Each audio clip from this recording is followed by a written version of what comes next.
Can we use that remote viewing to figure out who built the pyramids? No. Damn it. Because you don't have any empirical evidence. You only have anecdotal evidence. I mean, could you get a team of remote viewers together and work that in the blind as a target? Yes, you absolutely could, but it has to be done correctly. You know, you have to have a team.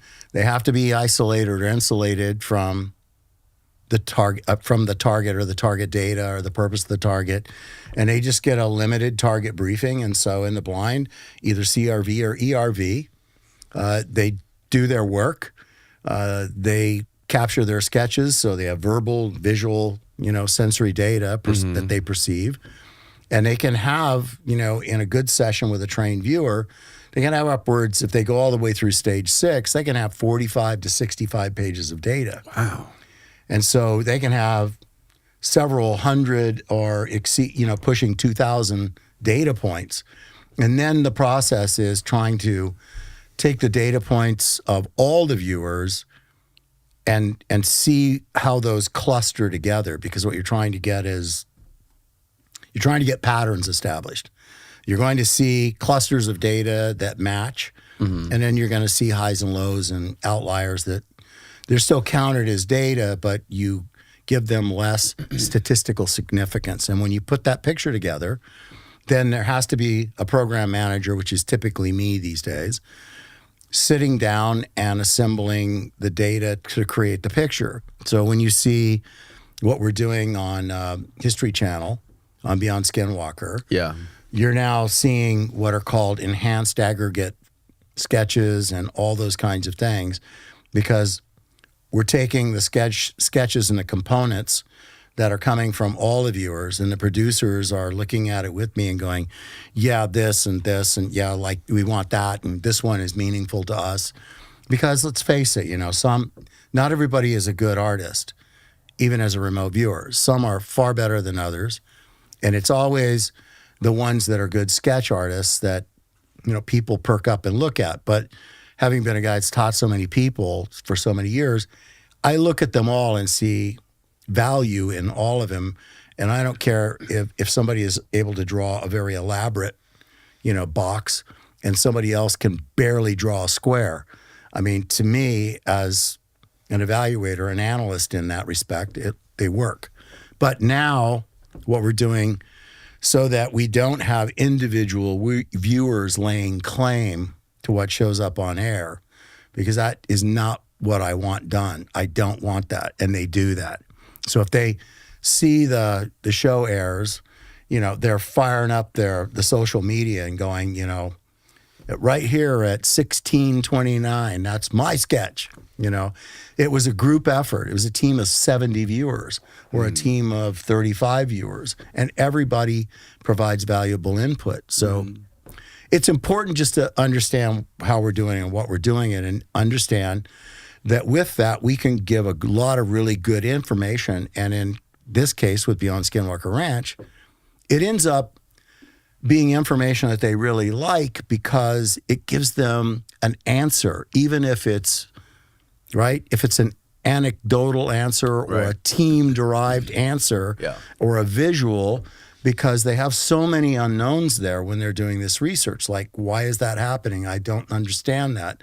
This gives their viewing audience at least some version of what it might be. We're not ever going to say it's accurate or that it's absolute or that's what it is. Yeah, it doesn't pass the scientific method, but it's still fascinating. It is fascinating, and it won't let you down as long as you follow the rules of it. It won't. So I just got to imagine if I was you and I had spent decades in these top secret remote viewing programs, I would have wanted to know who built those pyramids and how can we at least go out and get some anecdotal sketches, or just let's just get 5% there to the answer, even if we can't get the full scientifically proven answer. Sure.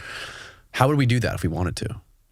You assemble a team. Do you know how? How do you decide how far back in time you go? You assemble a team. It's all based on your concept. So it's all based on if I'm playing program manager, it's up to me to establish. Remember the event arc of time we did in our last? Okay, absolutely. It's up to me to establish where that center line is in the event arc, where that main event point is. So if you're, and you also have to remember, You have to pick a specific place and time. yes, you can look across the arc, but the broader your target, the broader the timeline, the more scattered will be the Right. data, because different viewers will start to access and perceive information along a different signal line anchored to a different piece of that event arc of time. Okay. So some of them may see it when they're laying a foundation. Others may see it when they're, laying the top corner, stone on, or something else. So you need to pinpoint to a specific time, make that your concept, and make it very strong. And that's how you assign the coordinates. They are based on the concept of the target in the mind of the individual assigning those coordinates. So if you picked a target of, say, 20,000 years ago on the Giza Plateau, at where the Great Pyramid of Giza is located right now, you would be able to hold that in your mind and somehow aim these targeters, or you're the targeter, but you would aim the viewers towards this specific time and location, and then they would come back to you with scattered data. It may not land on exactly 20,000 years ago. Some of them might be 15,000 years ago, or Yeah, exactly. That's the theory of how it works. And what do you tell them specifically? What you tell them, especially when you're doing it in the blind and you have them isolated, you give them a target briefing, and you will say, if you have a really experienced remote viewing group, they've gone through CRV, ERV, and they have years of targets under their belt. You could give them kind of a limited front load, and what that means is you could say, this target is backwards in time. You don't want to do that to new viewers because it starts their imagination rolling, and they cannot get out of the way. They will run over themselves throughout the entire session because backwards in time, So then they immediately start going to period costume and other stuff. You have to be careful with it. It's why the isolation, working in the blind, limited front loads to only experienced viewers, or if there's a purpose in giving a limited front load, but something like that. And I think 20,000 miles will put you back in the dirt. I don't think anybody 20,000 years. 20,000 years. I don't think anybody was there at that time. So, we're only talking about 4,000 years ago, 5,000 years ago. That's when they think that they were built. Yeah. 20,000 years ago? No, they think they were built 2,500 BC. Oh, okay. Well, But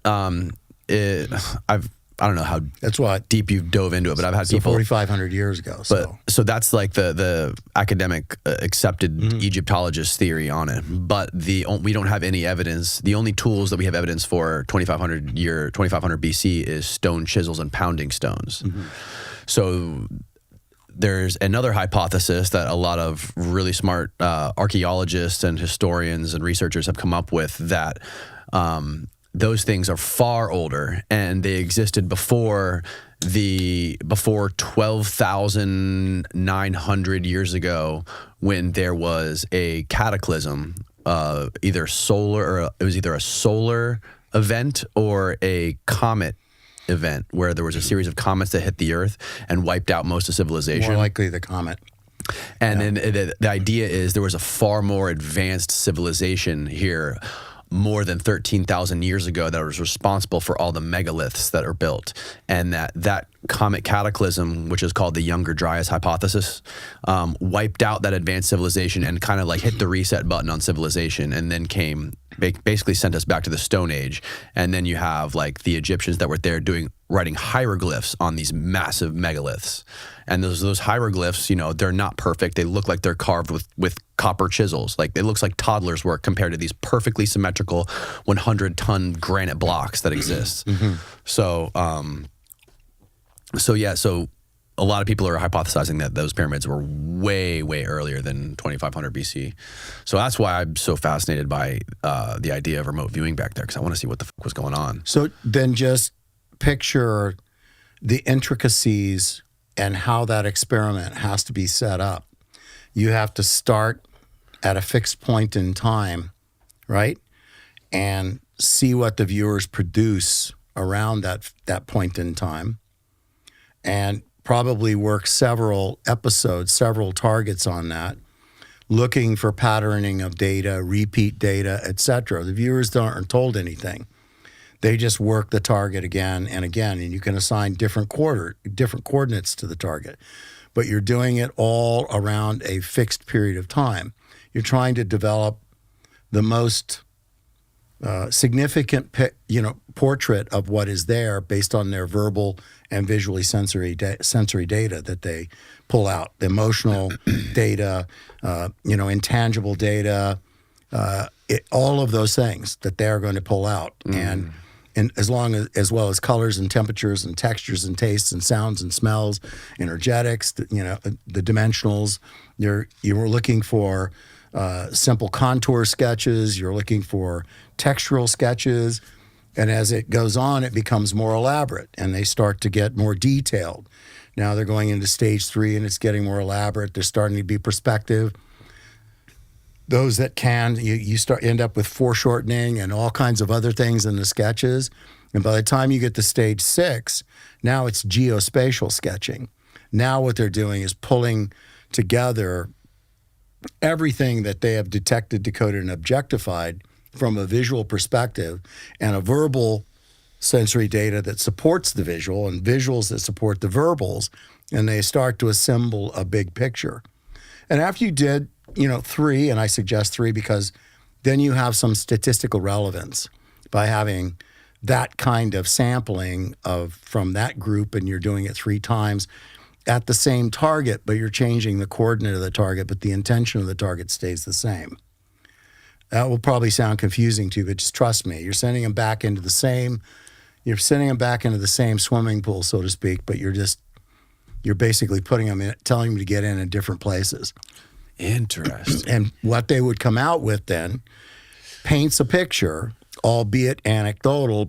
You can measure it against whatever known quantifiable attributes are available from an archaeological perspective.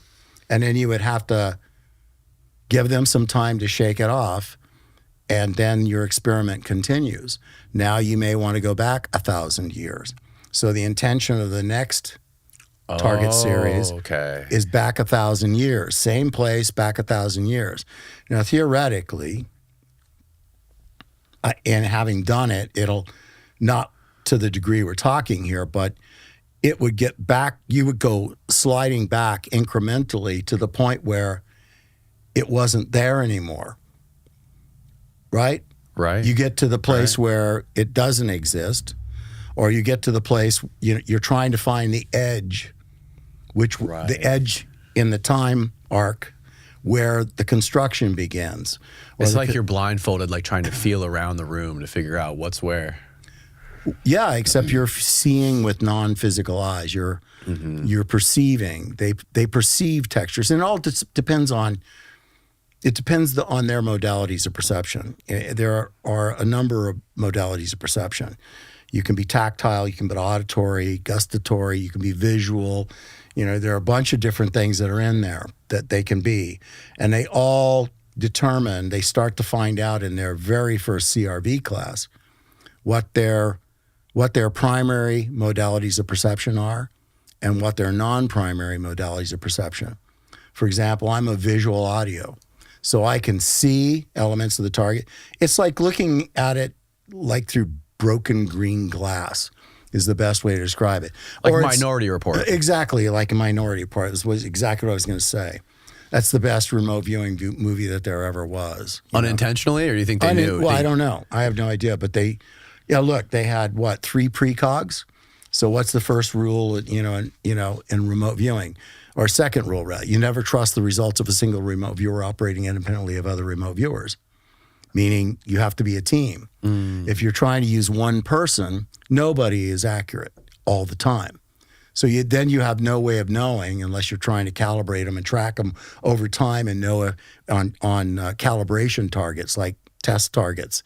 So you can tell whether they're going up in their curve, in their performance curve, or coming back down again. And then you can, if you know they're coming up and you can see their rhythm for when they're good and when they're bad, you know, then you pull them off and only put them back into the problem when they're on the upswing before they hit the zenith and start back down again.